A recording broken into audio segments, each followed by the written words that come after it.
Dodge City and in the territory on west, there's just one way to handle the killers and the spoilers. And that's with a U.S. Marshal and the smell of Gunsmoke.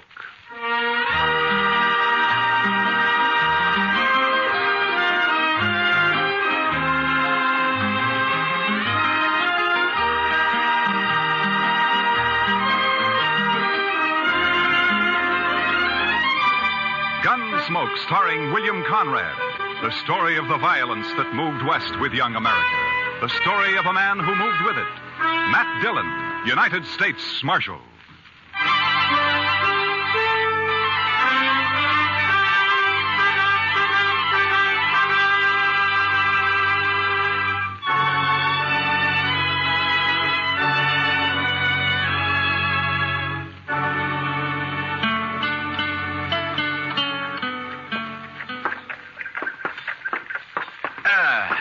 You know, Chester, a morning like this makes a man glad to be alive. Oh, it's a fine one, all right, Mr. Dillon. Yeah. A little nippy, maybe, but just fine. Indian summer hanging on and winter holding off.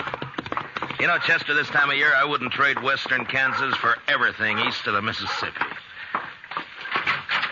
Oh, good. Pedro's got a fire going. I built the fire, Marshal Dillon. Oh, good morning, Caleb. I've been waiting in his jail office for a full 2 hours. What time do you start work, Marshal?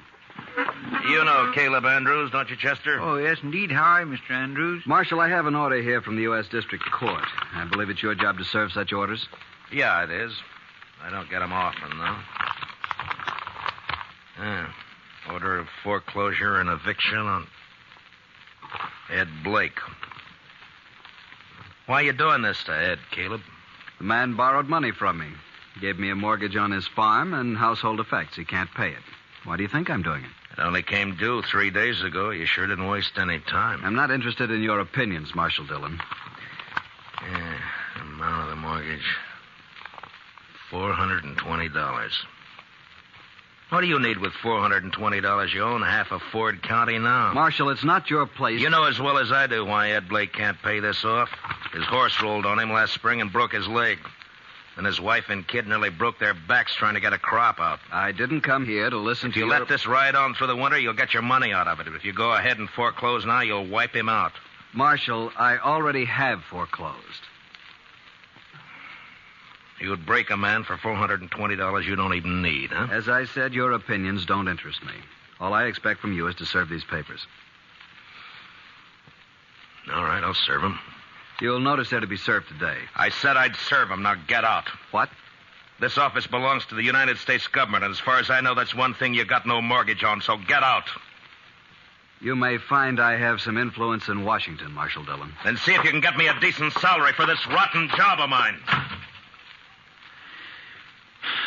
It sure was a fine morning, Mr. Dillon. Yeah, it was. All right, Chester, let's saddle up.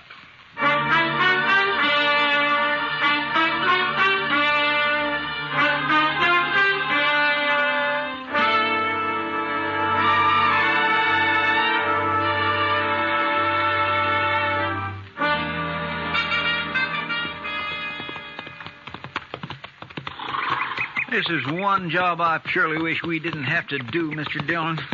Yeah. My, this sure is a nice farm. Ed and Martha have put in a lot of work here the last 4 years. We don't have any choice, Chester. Yes, sir, I know. It's a downright shame, though. Hey, Marshal! Oh, boy. Wow. Hi, Jimmy. Looky here what I got, Marshal. Well, looks to me like a mighty dead coyote. Sure, that's what it is. He's been killing my chickens, so last night I hid out behind the barn. Yeah? I got him with one shot, Mr. Dillon, and there wasn't even a full moon. Well, that's fine, Jimmy. Matt Dillon, how are you? Oh, good morning, Martha. And Chester, too. Miss Blake? Well, I'm glad to see you. Get down, come on in. Oh, thank you. Jimmy, now that you showed that thing to Mr. Dillon, take it away somewhere. All right, Mom. He sure is a big one, ain't he, Mr. Dillon? Yeah, about the biggest I ever saw, Jimmy. He's real proud of those chickens of his. He's done fine with them. Well, here I am, though, keeping you standing out here in the yard. Come on, let's go inside. Well, we really can't stay, Martha. Oh, nonsense. You don't get out here once in a coon's age. Yeah, I know, but you And see... you're just in time. Your favorite dish, Matt. I was about to take it out of the oven when you rode up. Cornbread. Buttermilk cornbread, huh? That's right. Ed's not here, but you will say, won't you? Well, Martha, I'd like to, but, well, we just can't, that's all. The thing is that, you say Ed's away? Yes, he's in town. Matt, you're not yourself. What is it? Well, I suppose I ought to talk to Ed about this, but maybe it'll be better if he hears it from you. Here's what? Martha, I got a court order here. It has to do with that mortgage of Caleb Andrews. It's an order of foreclosure and eviction and sale. No. Oh, no. Here it is. We were so sure he'd extend it. He knows what happened, why we couldn't pay it. We were sure he'd extend it. Well, he won't. I talked to him. Matt, how long before we have to get out? 5 days. So soon. You were right, Matt. It is better that Ed hears it from me. Coming on top of everything else, it'll... Well, I can't let it break him. I just can't let it break him. Martha, if there's anything I can do, you let me know, huh? Matt, I don't blame you for this. I understand. Well, come on in now and have some cornbread with us. Well, I couldn't. I'm sorry. Thank you anyway, Martha, but I just couldn't.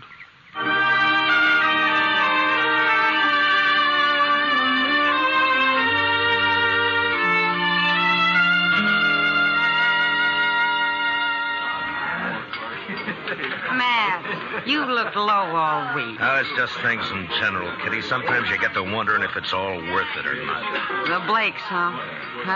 Chester was telling me. Chester talks too much. It's not your fault, Matt. Somebody had to serve the order. Somebody has to be hangman, too. Life's never all good, Matt. There's always a little bad in it. Well, in my job, it's more than a little. Try making your living sometime as a dance hall girl. Yeah, I guess. But when you gotta go out and boot somebody like the Blakes off their land and out of their home, then you start wondering what's right and what's wrong, that's all. Well, if you find out, Matt, let me know. I've always... Oh, there you are, Marshal. I stopped by the jail.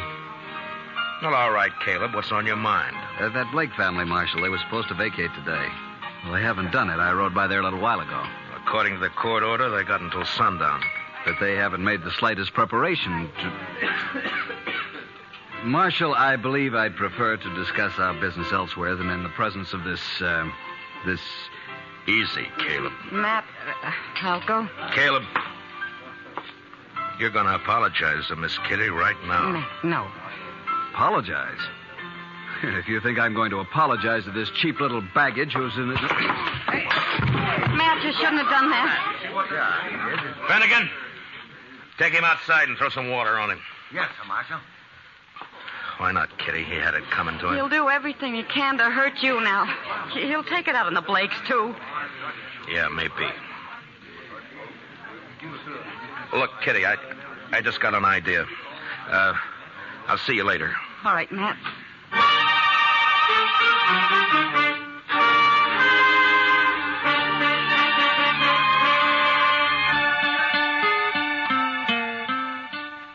But, Matt, the mere fact a man runs a bank doesn't always mean he's got a free hand in everything he does. A bank has stockholders, a board of directors. I've got to listen to them. I think they'd approve the loan, Clem. Another thing, Caleb Andrews is the biggest account I've got. If I crossed him by taking this loan you suggest, Matt, he'd break me. I see. All right, Clem. Forget it. Matt, I realize I'm under obligation to you. You saved my life that time the James brothers held me up. Saved the bank, too, in fact, but... That was part of my job, Clem. There's no obligation. I was just asking you as a friend to help out another friend. Matt, I'd like to do it, but I just can't. Don't you see? Yeah, sure, Clem. I see. Just forget it. Gotta think of my wife and the two girls. Yeah, of course you have. It's not that I don't want to. I understand, Clem. I really do. Forget it.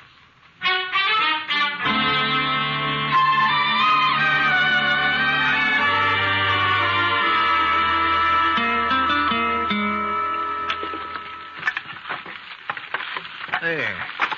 That ought to hold it a while.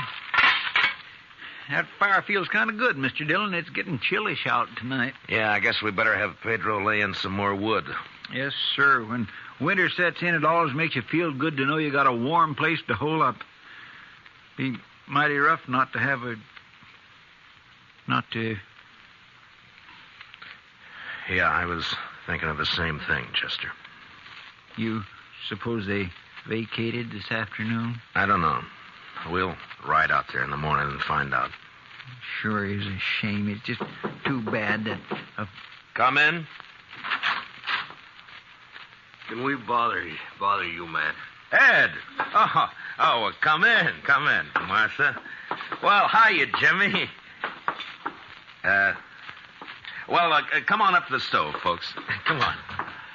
Matt, the fact is that we kind of like to impose on you for tonight. We haven't got any place to go, no money. Wondered if we could sleep in the jail tonight. Oh, sure, Ed. Chester, would you get a fire going back there? All right, Mr. Dillon. And dig up some blankets out of the storeroom, huh? Yes, sir. Hey, want to come help me, Jimmy? Jimmy? Now, you go along with Chester now, boy. Go on. All right. He doesn't understand all this, Matt.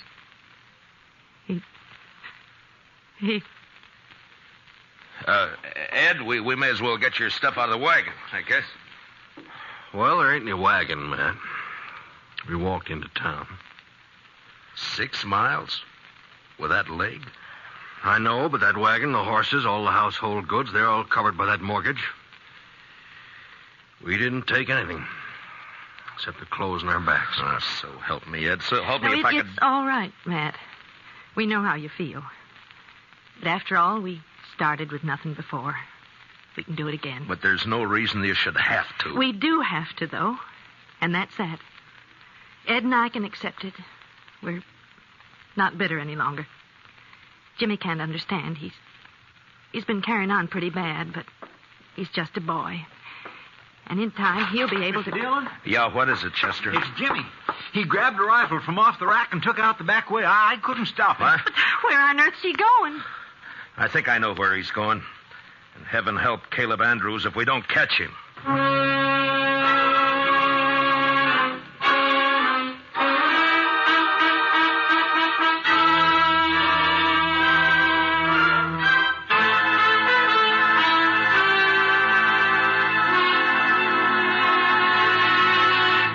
We will return for the second act of Gunsmoke in just a moment.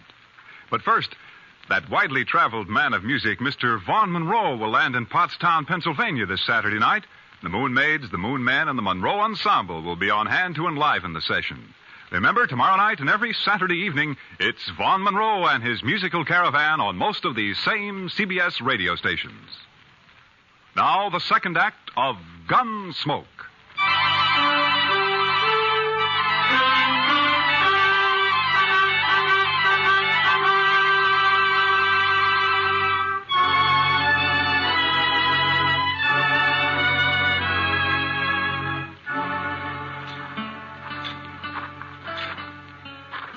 That's Mr. Andrews' house there on the corner. Looks dark, Mr. Dillon. Yeah, you may not be home. I sure hope he isn't. No sign of the boy around. Reckon he broke in the house, Mr. Dillon? Maybe. Anyhow, it's 10 to 1. This is where he headed for. His mother said he was real upset about it, and it's just like a kid. Chester? Hmm? There's somebody back of that tree up there on the left. Yeah. Think it's him?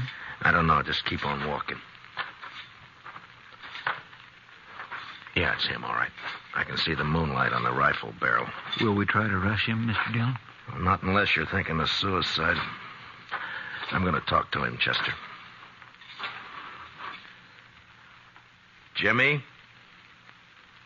It's me, Matt Dillon. Go away, Mr. Dillon.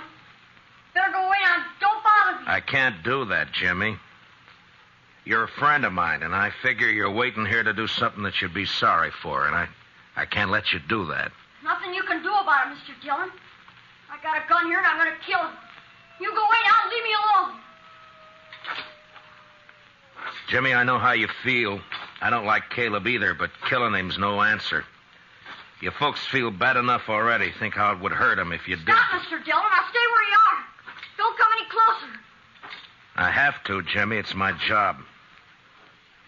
So if you're going through with this, I guess you'll have to kill me first. No, Mr. Dillon. Now stay back. I'm sorry, Jimmy. I don't have a choice. But you do. No. I couldn't shoot you, Mr. Dillon. You know that. Sure. I knew you couldn't. I kept waking up nights and hearing Mom crying. Dad would sit up all night without the lamp lit, no fire, not saying anything, just sitting. Easy now, Jimmy. Why is he doing it to us, Mr. Dillon? Jimmy, listen to me. Will you do something for a friend? Yeah. If you say so. All right. Then take that rifle back to the jail and put it in the rack and go to bed. Now, you promise? Yeah. I promise, Mr. Dillon. I'm sorry, and I'll do like you say. You're all right, Jimmy. Good night, son.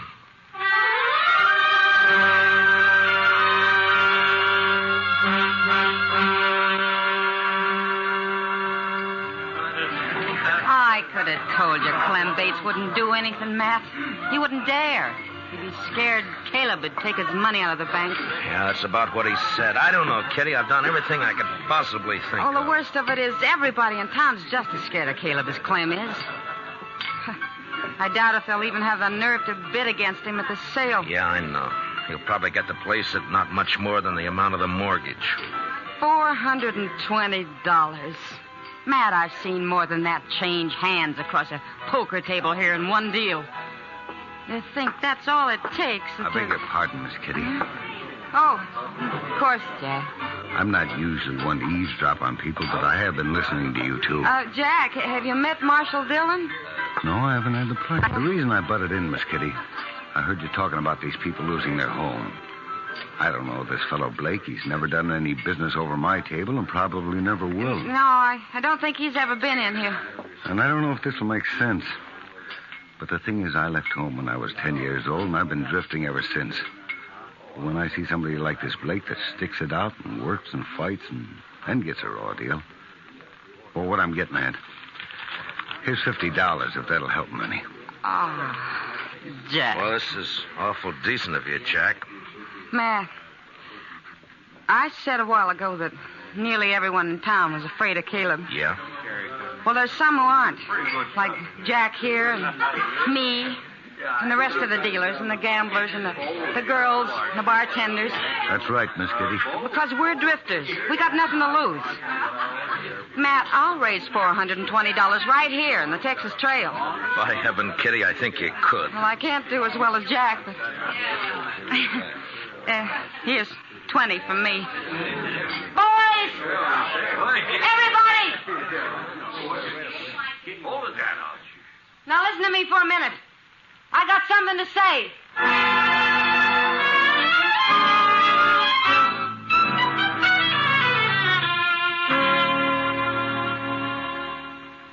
He's sure taking his time getting here, Chester.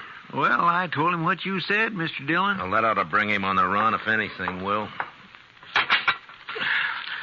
Anytime Caleb figures he's about to lose $1 or $2, it's hitting him where it hurts. The Blakes turned in for the night? Yeah, I guess so. It's been quiet back there for the last few. Marshal, what's this all about? Well, shut the door, Caleb. We're trying to keep it warm in here. Would you mind telling me why I've been called over here at this time of night? Yeah, sure. Here's $420. The Blakes want to pay off the mortgage. They do they? The court costs up to now will probably run about $10. I'll pay that myself. That's mighty generous of you. Well, good night, Marshal. Is it a deal, then? I am not the least bit interested in having that mortgage paid off, Marshal Dillon. The Blake farm is worth about $2,000 now, and in 5 years it'll be worth 3 times that much. Land's going up in Ford County. That's why I'm grabbing every piece I can get. So I don't want the money. I want the farm. And when it's put up for sale, I'll get it at my own price. The foreclosure still goes. I see. Good night, gentlemen. Well, I guess that's that, Mr. Dillon. I don't know why I even thought he'd take the money. The Blakes won't get a cent out of the sale. He'll scare everybody off and bid it in a few dollars over the amount of the mortgage, and nobody in town will even try to... Try to what, Mr. Dillon?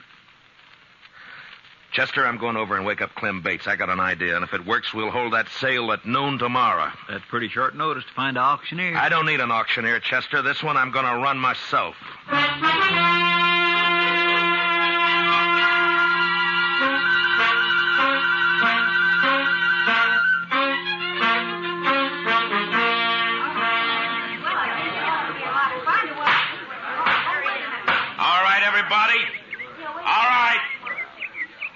You know what we're here for.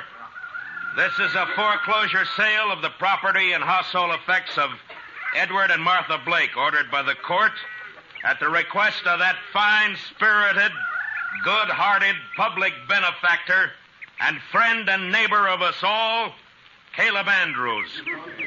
Marshal Dillon, I refuse to tolerate this. Caleb, I think we better get one thing straight right now. The law tells me I got to conduct this sale, but the law doesn't tell me what I got to say while I'm conducting it.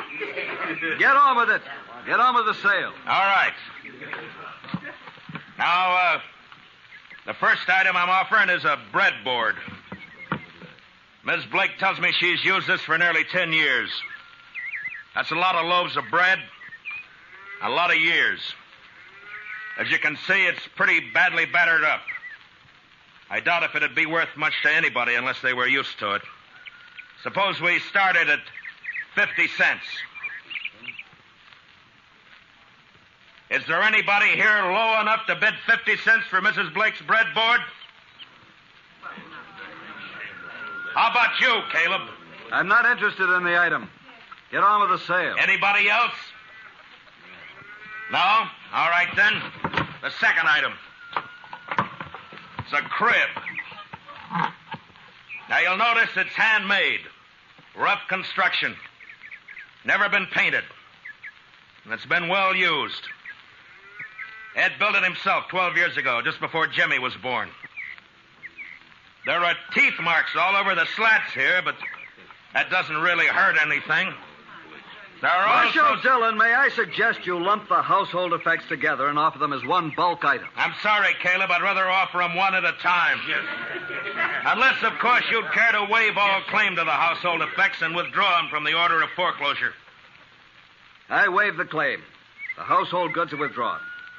Now get on to the house and land. So ordered. Now, the item offered is 160 acres of tillable land, a 4-room house, and a barn. I won't read through the description. You all know the property. It's a good farm. The amount of the mortgage is $420, held by Caleb Andrews. All right, the bidding's open. What am I offered? $450. I have $450 from Caleb Andrews. Do I hear another bid? Oh, the farm's worth $2,000. You're going to let him have it for $450? How about another bidder? Mr. Dillon? Yeah, what is it, Chester? Well, I've been thinking some lately of getting me a little place like this and settling down. I'll bid $1,000. I have $1,000. Do I hear another bid? It's a trick. He doesn't want this place. $1,000. Going once? $1,200. Caleb Andrews bids $1,200. What do you say, Chester? Well, sir, I think I kind of like this farm. $1,500. This is ridiculous. The bid is $1,500. Going once. Going twice. $1,600. $1,600 from Mr. Andrews. Chester? $8,420. He never had that much money in his whole life. Do I hear another bid? Oh, what do you say, Caleb? Do you think I'm a fool? Going once, going twice, Sold to Chester Proudfoot for $8,420. The buyer will come forward and complete the sale. Don't you worry none about me, Mr. Andrews. I got it right here. There's $8,000 in $500 bills, and here is the $420. Where did you ever get that much in cash? Well, I save my pay, Mr. Andrews. Then, of course, I drink just mostly beer. It adds up after a while.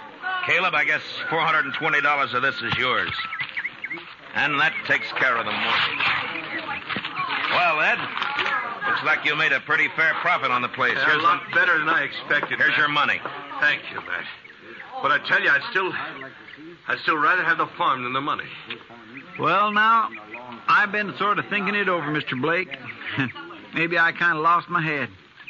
But when you come right down to it, I don't know what I'd ever do with a farm, so if you'd like to buy it, I'll take a $420 loss and sell it back to you for $8,000 cash.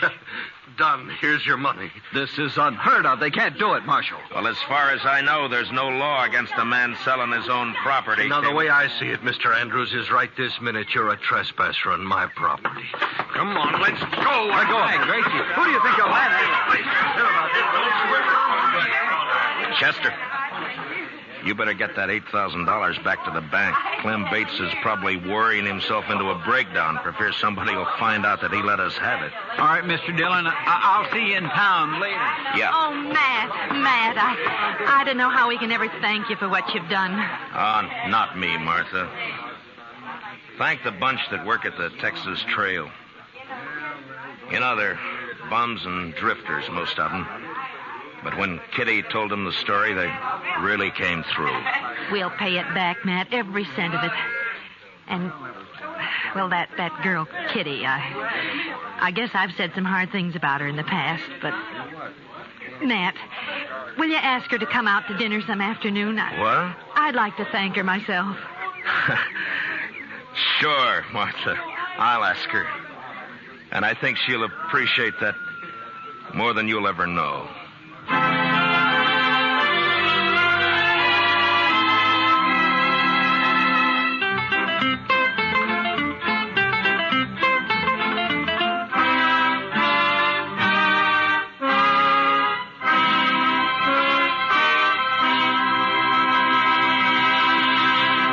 Gunsmoke, under the direction of Norman Macdonald, stars William Conrad as Matt Dillon, U.S. Marshal. Tonight's story was specially written for Gunsmoke by Les Crutchfield, with music composed and conducted by Rex Corey. Featured in the cast were Harry Bartell, Paula Winslow, and Richard Beals, with Joe Duvall, Lawrence Dobkin, and Jim Nusser. Parley Bear is Chester, and Georgia Ellis is Kitty. Gunsmoke is heard by our troops overseas through the facilities of the Armed Forces Radio Service. Join us again next week as Matt Dillon, U.S. Marshal, fights to bring law and order out of the wild violence of the West in Gunsmoke.